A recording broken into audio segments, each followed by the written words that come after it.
Di awal kita akan diperlihatkan di seluruh dunia terkena bencana alam yang disebabkan oleh angin topan.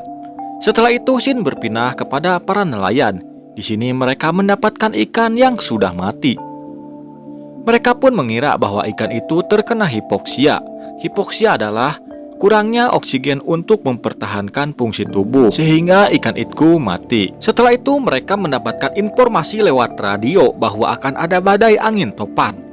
Tidak lama kemudian mereka pun melihat angin topan itu. Di samping itu juga mereka terkena tsunami yang diakibatkan angin topan itu. Dan film pun baru dimulai. Shin berpindah kepada seorang supir bus. Dia bernama Shen Ziqiang. Di sini pacarnya yang bernama Xiao Qing marah karena Ziqiang pensiun dari tim penyelamat dan menjadi supir bus. Tetapi Ziqiang merayunya agar tetap ikut naik bis. Di dalam bis ada badut yang menghibur penumpang atas suruhan Ziqiang. Karena Ziqiang di sini akan melamar Xiao Qing. Badut itu pun membacakan kata-kata Ziqiang untuk Xiao Qing. Setelah itu, tiba-tiba badut itu terkejut karena melihat angin topan besar. Di samping itu juga, sebuah perahu bertabrakan yang mengakibatkan ledakan besar. Ziqiang pun menyuruh penumpang memakai sabuk pengaman dan Ziqiang melajukan mobil busnya dengan kecepatan yang sangat tinggi agar terhindar dari angin topan itu. Setelah itu Xiao Qing malah melihat tsunami yang sangat besar datang kepada mereka. Untungnya mereka bisa selamat.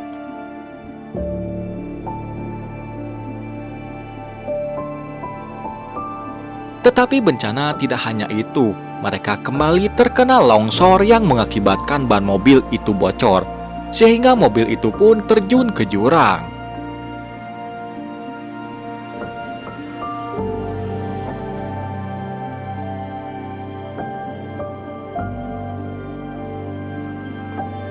Singkat cerita, Ziqiang sadar, dan ketika melihat penumpang, semuanya pingsan.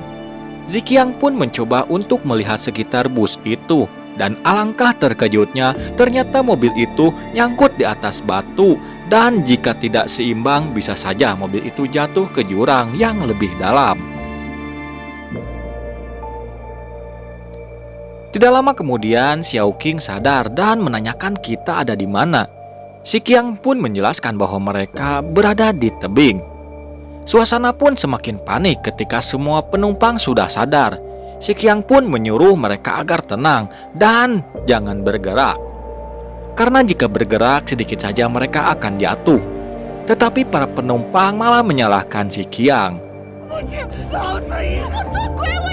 Sehingga Xiao Qing membela Ziqiang dan mengatakan bahwa dia bukan sopir gadungan. Dia adalah seorang tim penyelamat yang unggul. Demi menolong orang, lengannya dipaku 7 paku. Sehingga akhirnya dia sekarang menjadi supir bus. Akhirnya para penumpang itu mengerti dan meminta maaf. Dan menyuruh Ziqiang untuk selamatkan mereka. Ziqiang pun punya rencana untuk membawa tali ke atas sendirian. Dan setelah itu para penumpang bergiliran naik menggunakan tambang atau tali yang dibawa Ziqiang ke atas. Di saat seperti ini para penumpang malah ribut karena semua ingin naik giliran pertama dan rela memberikan uang yang mereka miliki. Tetapi di saat seperti ini, uang, emas semuanya tidak berguna atau berharga, karena yang lebih berharga adalah nyawa. Sehingga semua orang pun tidak mau disogok dengan uang. Setelah itu Ziqiang pun naik ke atas. Dengan susah payah akhirnya Ziqiang pun berhasil sampai dengan selamat. Setelah talinya diulurkan ke bawah, ternyata tidak cukup. Akhirnya mereka menyambungnya dengan ikat pinggang. Sehingga satu persatu akhirnya mereka bisa naik ke atas.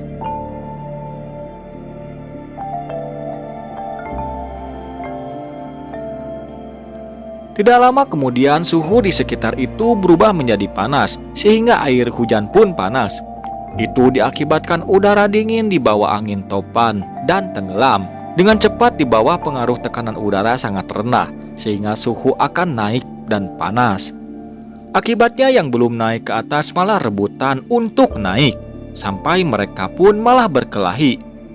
Tetapi pada akhirnya mereka pun naik berdua.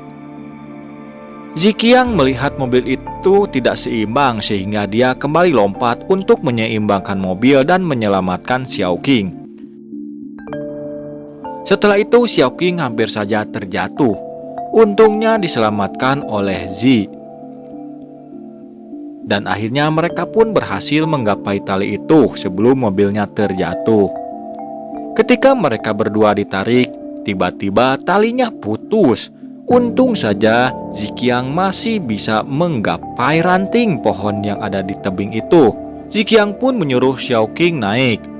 Tiba-tiba ranting yang dipegang oleh Zi patah, tapi akhirnya Zi tetap selamat karena dia pemeran utama begitu. Setelah semuanya selamat naik ke atas, seorang anak mengatakan bahwa topan susulan akan datang dan tempat mereka memasuki lingkaran angin topan itu, sehingga menyuruh mereka untuk bersembunyi di bunker atau di gua. Ketika mereka sedang mencari tempat perlindungan, si gendut tidak sengaja menemukan gua dan akhirnya mereka pun masuk gua itu. Tidak lama kemudian ada gempa yang menyebabkan gua itu roboh, sehingga mereka pun lari ke gua yang lebih dalam dan mereka pun terkurung di gua itu. Ziqiang yang mantan penyelamat menjelaskan bahwa kita tidak akan mampu memindahkan batu yang beratnya 10 ton itu. Dan Ziqiang pun meminta maaf karena tidak bisa menyelamatkan mereka. Di sini si gendut yang seorang selebgram merekam dirinya dan mengatakan perpisahan. Si bos di sini memberikan uang kepada si gendut untuk meminjam HP-nya agar bisa merekam dirinya. Tetapi si gendut tidak mau uang itu, sehingga si bos mengatakan bahwa dirinya mempunyai banyak uang. Tetapi di saat seperti ini, uang tidak ada harganya sama sekali, sehingga si bos pun membuang uang itu. Tidak sengaja, Ziqiang melihat ada tikus, sehingga ia melihat jalan yang dilalui tikus itu. Dan akhirnya mereka pun menemukan jalur pembuangan air. Tidak menunggu lama mereka pun masuk jalur itu untuk keluar. Di tengah perjalanan si bos malah kentut, sehingga udaranya pun bau kentut si bos. Waduh, ada-ada saja ini si bos. Tidak lama kemudian akhirnya mereka keluar dari lubang pembuangan itu. Tetapi di luar ternyata sedang terjadi angin topan, sehingga mereka masuk ke dalam ruangan untuk berlindung.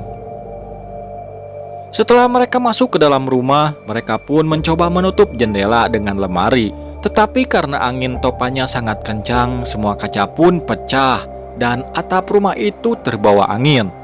Sehingga mereka mencoba berlindung di bawah meja. Dalam kondisi seperti ini, si badut malah menginginkan kuenya dibawa. Ziqiang pun akhirnya mencoba membawanya, tetapi tiba-tiba ia tertimpa reruntuhan dan pingsan. Akhirnya Xiaoqing mencoba mengangkat reruntuhan itu, tetapi sangat berat. Sehingga akhirnya semuanya mengangkat reruntuhan itu dan mencoba membangunkan Ziqiang.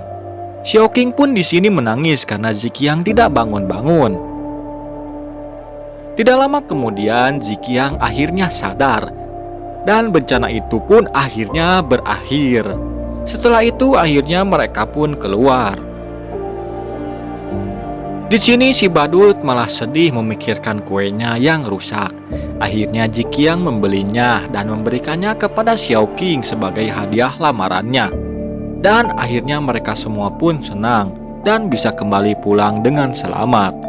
Dan setelah itu film pun selesai.